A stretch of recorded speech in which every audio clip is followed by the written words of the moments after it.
Good morning students. Today we will start exercise 14.2. In this exercise we have find the rotational symmetry. Rotational symmetry हमें find out करनी है, तो मैंने सबसे पहले फिगर बनाया। आपको पता है इसमें rotational symmetry 4 है। वो कैसे है वो चेक कर लो। देखो जब ये रोटेशन करेगा तो इसकी रोटेशनल इसकी एक्सिस जो ये लाइन ऑफ सिमेट्री है उसके अकॉर्डिंग चलेगी। पहली रोटेशन में ये आपकी जो फर्स्ट रोटेशन है and this is second rotation, ये दूसरी एक्सिस यहाँ से टर्न करेगा। This one is third and fourth. तो ये होती है आपकी रोटेशनल सिमेट्री। ऐसे ये रोटेट करेगा। अगर ये लाइन नहीं दी होती तो इनफाइनाइट लाइंस भी बनती हैं, बट इसमें गिवन है लाइन ऑफ सिमेट्री। अपनी लाइन ऑफ सिमेट्री के अकॉर्डिंग ये रोटेट कर रहा है। तो आपको फिगर के थ्रू बताया है मैंने, दो ही फिगर बनाए हैं, बाकी आपको समझ में आ जाएगा कि कैसे करना है। तो फर्स्ट देख लो, आपकी रोटेशनल सिमेट्री है 4। फर्स्ट राउंड में ऐसे, सेकंड टर्न में ऐसे, थर्ड में ऐसे आएगा और फोर्थ में वापस अपनी ओरिजिनल पोजीशन पे पहुंच जाएगा। उसको कहते हैं रोटेशनल सिमेट्री। मैंने इंट्रोडक्शन में डेफिनेशन बताई थी आपको कि जब आपकी वापस उसी ओरिजिनल शेप में आ जाता है तो वो रोटेशनल सिमेट्री कंप्लीट हो जाती है। कितने टर्न लिए, वो आपके 4 हैं, तो वो आपका ऑर्डर कहलाता है। तो इसमें 4 ऑर्डर है और लाइन आपका रोटेशनल सिमेट्री भी 4 है। अब इसके जो बी पार्ट दे रखा है एक्सरसाइज 14.2 के बी पार्ट में आपको ट्रायंगल गिवन है और आपको पता है सेंटर यहाँ पे गिवन है इसका, तो ये मीडियन का सेंटर होता है। तो यहाँ पे 3 लाइन हो गई। तो जो ट्रायंगल की रोटेशनल सिमेट्री होगी अलोंग द एक्सिस, देखो फर्स्ट टर्न में ये ऐसे, देन सेकेंड, देन थर्ड, तो टोटल बनेगा 3। तो आपको ऐसे फाइंड आउट करना है एक्सरसाइज 14.2 में। Come to the exercise. ये वाला फिगर दे रखा है, यहाँ पे पूरी रोटेशन है एक ही सेंटर में, तो ये एक ही राउंड में, एक ही लाइन ऑफ सिमेट्री में पूरा टर्न करेगा। क्योंकि यहाँ पे बीच में कोई लाइन नहीं कट कर रखी तो एंगल डिवाइड नहीं हो रखा, तो पूरा टर्न लेगा 360 पे और इसकी रोटेशनल सिमेट्री आएगी 1 और ऑर्डर भी होगा इसका 1। ऊपर क्वेश्चन गिवन था which of the following figure have the rotational symmetry of order more than 1। तो ये एक ऐसा फिगर है जिसकी सिमेट्री मोर देन 1 नहीं है, सिर्फ एक है। देन सेकेंड में देखो, सेकेंड में आप इसकी रोटेशन सिमेट्री तो 180 के अराउंड ये रोटेट करेगा, तो इसमें 2 बनेंगी आपकी, क्योंकि एंगल 180 एंड 180, तो 2 में ये ओरिजिनल पोजीशन पे आ जाएगा। तो यहाँ आपकी 2 आएंगी। इस सर्कल में आपको 3 लाइन ऑफ सिमेट्री दे रखी है, तो यहाँ पे जो रोटेशनल सिमेट्री है ऑर्डर उसका क्या बनेगा 3। इसमें आपको 4 गिवन है, तो यहाँ पे आपका ऑर्डर आएगा 4। तो एक ही शेप ऐसी थी जिसमें मोर देन 1 नहीं है, बाकी आपको इसमें मैंने बताया कितनी है, 4 हैं, ट्रायंगल में 3 हैं।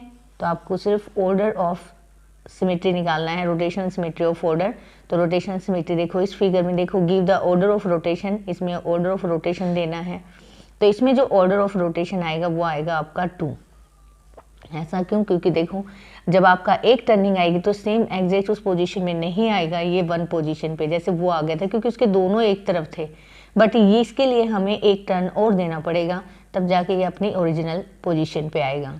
सेकेंड, अगर आप इसकी बात करो तो अगर ये 90 होता तो हम 4 करते, बट यहाँ पे जो एंगल दे रखा वो 80 दे रखा है। अब हम सीधा इसको 180 डिग्री पे घुमाएंगे, और जब आप इसको 180 डिग्री पे घुमाओगे तो ये वाली चीज़ देखो, एक 180 पे यहाँ आएगी और सेकेंड पोजीशन में ये सीधा ऊपर चली जाएगी वापस 80। तो इट मीन्स यहाँ पे 2 राउंड में ये कंप्लीट हो जाता है आपका ओरिजिनल। तो इसका ऑर्डर बनेगा 2। 4 मत राइट करना, क्योंकि यहाँ पे एंगल पहले से मेंशन है। एंगल नहीं मेंशन होता देन हम इसको 4 राउंड में कर सकते थे, बट अब सिर्फ 2 ही लगेंगे इसमें। ट्रायंगल की बात पहले भी हमने की है, तो इसमें जो ऑर्डर है ये 3 में अपनी ओरिजिनल पोजीशन पे आ जाएगा। 3 टर्न करोगे तो 3 टर्न में, क्योंकि इसका जो सेंटर ऑफ है वो है आपका 120 डिग्री पे वापस 3 पे वापस अपनी शेप ओरिजिनल पकड़ लेगा। डी पार्ट में आपका 4 ऑर्डर बनेगा। जब आप इसको रोटेट करोगे तो ये 90 डिग्री पे रोटेट होगा। तो first, second, third and fourth, जैसे मैंने आपको बताया था कि एक स्क्वायर को जैसे आप रोटेट कर रहे हो तो यहाँ पे जाएगा ये 90, then second turn 4 and 4 turn में ये कंप्लीट उसी शेप में आ जाता है। इसमें भी आपका 4 लाइन ऑफ सिमेट्री है, तो इसका ऑर्डर भी 4 बनेगा। ये आपको पता है इसमें 5 है, तो इसका ऑर्डर 5 बनेगा। इसमें आपका 6 बनेगा, क्योंकि 1 2 3 4 5 6 हैं, तो 6 लाइन ऑफ सिमेट्री, तो 6 के अकॉर्डिंग ये घूमेगा। आप इनका एंगल भी फाइंड आउट कर सकते हो। जितनी ऑर्डर ऑफ सिमेट्री आई है उसको 360 से डिवाइड कर दो, आपका सेंटर एंगल आ जाएगा, तो सेंटर एंगल भी निकाल सकते हो। इस फिगर में देखोगे तो आपको 3 लाइन ऑफ सिमेट्री मिलेगा, तो इसका ऑर्डर 3 होगा। तो ये बुक में ही करनी है आपको, बाकी अगर आप करना चाहो तो नोटबुक में भी कर सकते हो। Come to the next exercise, exercise 14.3। Name any two figures that have both line symmetry and rotational symmetry. तो सबसे इजी एग्जांपल तो आपका क्या है, इक्विलेटरल ट्रायंगल है, इसमें 3 लाइन ऑफ सिमेट्री है और ऑर्डर भी क्या है 3। तो सबसे पहले हो गई आपकी इक्विलेटरल ट्रायंगल।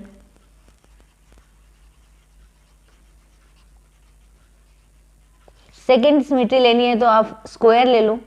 स्क्वायर में 4 लाइन ऑफ सिमेट्री है और ऑर्डर भी 4 है, तो स्क्वायर हो जाएगा सेकेंड शेप जिसकी 4 से ज़्यादा है, स्क्वायर और इक्विलेटरल ट्रायंगल। अब क्वेश्चन नंबर 2 में पूछा draw what ever possible A rough sketch of. हमें इनका रफ स्केच ड्रॉ करना है। सबसे पहले पूछा है इसने triangle with both line and rotational symmetry order more than 1। तो एक ट्रायंगल जिसकी rotational symmetry and order more than 1 है, तो मोर देन 1 एक पूछता तो हम आइसोसेलेस ट्रायंगल बोलते, बट उसमें रोटेशनल सिमेट्री नहीं होती, क्योंकि मैंने आपको बताया था रोटेशनल सिमेट्री के लिए इक्विलेटरल ट्रायंगल, तो सीधा नाम दो इक्विलेटरल ट्रायंगल। तो आपको इसका रफ स्केच ड्रॉ करना है, तो आप इसका रफ स्केच ड्रॉ कर सकते हो। ऑलरेडी मैंने इसका ड्रॉ भी किया हुआ है क्वेश्चन नंबर 14.2 के 1 पार्ट में, तो वहां से ले लेना। ए triangle with only line symmetry and not rotational symmetry. अब वो क्वेश्चन यहाँ आ गया। देखो, जो आइसोसेलेस ट्रायंगल होती है उसमें लाइन सिमेट्री एक है, बट इसमें रोटेशनल सिमेट्री नहीं है। रोटेशनल सिमेट्री होगी किसमें, जिसकी तीनों लाइनें क्या होंगी, इक्वल। इसमें ये क्वेश्चन नंबर 2 का सेकंड पार्ट, जिसमें मैंने आइसोसेलेस ट्रायंगल बनाई है, ये साइड इस साइड के इक्वल है, इसमें लाइन ऑफ सिमेट्री है 1। अगर आप इसको रोटेट करोगे तो ये वापस एक ही ऑर्डर में आ जाएगी, क्योंकि और कोई ऑर्डर नहीं बनता, क्योंकि इसकी साइड्स इक्वल नहीं है। तो इसने पूछा है a triangle with only line of symmetry no rotational symmetry order more than 1। तो एक से ज़्यादा नहीं होना चाहिए, और जिसमें जो ऑर्डर है वो आपका 1 है। अगर 1 है तो ये वाली शेप आपकी आ सकती है। तो क्वेश्चन नंबर 2 में दे सकते हो आप नेम आइसोसेलेस ट्रायंगल का। तो सेकंड का जो आंसर होगा वो आपकी आइसोसेलेस ट्रायंगल होगी। थर्ड में ये पूछ रहा है आपसे a quadrilateral with a rotational symmetry of order more than 1 but no line of symmetry. तो यहाँ जो शेप आएगी आपकी, उसमें लाइन ऑफ सिमेट्री नहीं है, तो वो पैरेललोग्राम है। उसमें ऑर्डर आपका 2, a quadrilateral rotation more than 1, 2 है उसमें ऑर्डर 2 है किसमें, पैरेललोग्राम में, बट इसमें लाइन ऑफ सिमेट्री एक भी नहीं है। मैंने आपको पहले ही बताया था शेप जो पैरेललोग्राम है, जब हमने इंट्रोडक्शन दिया था, तो पैरेललोग्राम में नो लाइन ऑफ सिमेट्री, एक भी लाइन ऑफ सिमेट्री नहीं है। तो ये थर्ड का एग्जाम्पल हो जाएगा। अब इसमें फोर्थ कहता है quadrilateral with line of symmetry but no rotational symmetry of order more than 1। देखो काइट है, तो काइट है आपका, इसमें 2 लाइनें पैरेलल होती है। देखो ये साइड इस साइड के इक्वल होती है और ये साइड इस साइड के इक्वल होती है। तो अगर ये साइडें इक्वल हैं तो इसमें जो लाइन ऑफ सिमेट्री है ये बन जाएगी, बट इसका ऑर्डर मोर देन 1 नहीं है, इसका ऑर्डर 1 ही है। तो आप इसमें फोर्थ में आंसर दे सकते हो काइट। तो ये था आपका question number 2। Come to the question number 3।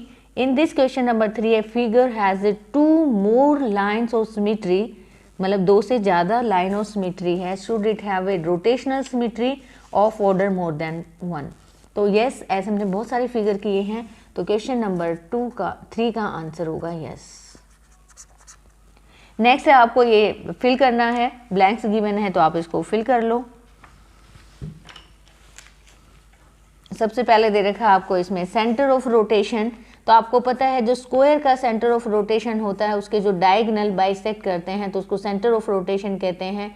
तो आपको सिर्फ लिखना है डायगोनल जहां बाइसेक्ट करते हैं, डायगोनल बाइसेक्ट दैट पॉइंट, वो फिक्स पॉइंट आपका सेंटर ऑफ रोटेशन होता है। रेक्टेंगल में भी सेम है, जो डायगोनल होते हैं जहाँ बाइसेक्ट करते हैं वो सेंटर आपका बन जाएगा, सेंटर ऑफ रोटेशन बनेगा जहाँ डायगोनल बाइसेक्ट कर रहे हैं, वो फिक्स पॉइंट जहाँ पे डायगोनल बाइसेक्ट कर रहे हैं। रोम्बस में भी सेम है, जहाँ पे डायगोनल बाइसेक्ट कर रहे हैं वही आपका सेंटर पॉइंट बनेगा। इक्विलेटरल ट्रायंगल में देखो, इक्विलेटरल ट्रायंगल में जो मीडियन होती है, इसको हम मीडियन कहते हैं, जहाँ मीडियन इंटरसेक्ट करती हैं उस पॉइंट को हम क्या कहते हैं, सेंटर ऑफ रोटेशन। तो यहाँ पे जहाँ मीडियन इंटरसेक्ट, तो इसमें मीडियंस इंटरसेक्ट करेंगी, that point is known as centre of rotation. तो ये आप खुद लिख लोगे। रेगुलर हेक्सागन, रेगुलर हेक्सागन में आपका जो सेंटर होता है, रेगुलर हेक्सागन का भी वही आएगा, जहाँ रेगुलर हेक्सागन में भी वही पॉइंट होगा जहाँ पे आपके डायगोनल्स इंटरसेक्ट कर रहे हैं, तो ये पॉइंट आपका सेंटर पॉइंट हो जाएगा। तो इसको कहेंगे centre of rotation. Next circle का है, सर्कल का सेंटर ही, जो सेंटर होता है वही आपका सेंटर ऑफ रोटेशन बनेगा। और सेमी सर्कल, आपको पता है कि सेमी सर्कल ये होता है, तो जो डायमीटर का मिड पॉइंट होता है, तो जो डायमीटर का मिड पॉइंट ऑफ डायमीटर, तो यहाँ पे आप लिखोगे mid point of diameter. Mid point मतलब जो डायमीटर के बीच में पॉइंट है वो आपका सेंटर ऑफ रोटेशन बनेगा। अब ऑर्डर ऑफ रोटेशन बताना है, वो डिपेंड कर रहा है कि इसके सेंटर ऑफ रोटेशन, देखो इसमें 4 है तो ऑर्डर ऑफ रोटेशन 4 हो जाएगा। मैंने एंगल बताया था, एंगल निकालने के लिए 360 को 4 से डिवाइड कर दो, कंप्लीट एंगल को 4 से डिवाइड कर दो, आपका एंगल ऑफ रोटेशन आ जाएगा। रोम्बस में 2 है तो इसका एंगल ऑफ रोटेशन आएगा आपका। रेक्टेंगल में 2 है तो इसका जो आएगा आपका एंगल ऑफ रोटेशन 360/2, तो 180 आएगा। नेक्स्ट रोम्बस में भी 2 है, ऑर्डर ऑफ रोटेशन आपका 2 है रोम्बस में, तो ये भी 360/2 180 डिग्री। नेक्स्ट आपका इक्विलेटरल ट्रायंगल में 3 है तो 360/3, तो ये आ जाएगा आपका 120। नेक्स्ट आपका रेगुलर हेक्सागन गिवन है, उसमें आपको पता है कि 6 होता है ऑर्डर, क्योंकि 6 लाइन ऑफ सिमेट्री है तो 6 ऑर्डर आएगा। और इसका जो एंगल बनेगा, एंगल ऑफ रोटेशन आएगा आपका 60 डिग्री। जो सेंटर है, अब आपको पता है कि सर्कल में इनफाइनाइट होती हैं, तो इनफाइनाइट होगा इसका, तो एंगल भी नहीं फाइंड आउट कर सकते, एनी एंगल, कोई भी एंगल हो सकता है। सेमी सर्कल जो डायमीटर होता है, डायमीटर में आपका जो ऑर्डर ऑफ रोटेशन है वो 1 है, और 1 है तो एंगल आएगा आपका 360/1, तो आंसर आएगा 360 डिग्री। तो ये टेबल कंप्लीट हो गई। Come to the next question. Quadrilateral which have both line and rotational symmetry of order more than 1। तो यहाँ पे जो आपको क्वाड्रिलेटर का नाम देना है वो स्क्वायर दे दो, जिसमें ऑर्डर ऑफ रोटेशनल सिमेट्री 1 से ज़्यादा है। आपको भी पता है इसमें कितनी है, 4 हैं, तो यहाँ इसका दे सकते हो आप इजीली, आप इसको डिफाइन भी कर सकते हो। तो आप इसको देखो 2 लाइन से भी डिफाइन कर देना। अब आप इसको रोटेट कर सकते हो, 4 आ जाएगा इसका ऑर्डर। नेक्स्ट है question number 6। After rotating by the 60 degree about its centre, figure looks exactly the same as its original position, at what other angle will this happen for the figure. देखो अगर वो 60 degree का ही दे रहा है तो इसके multiples ले लो, 60 का 120, अगर अदर एंगल होंगे तो ये 60 से अगर एग्जैक्टली सेम आ रहा है ना तो 120 से भी सेम आएगा। फिर आप 3 ले लो, 180 से भी सेम आएगा।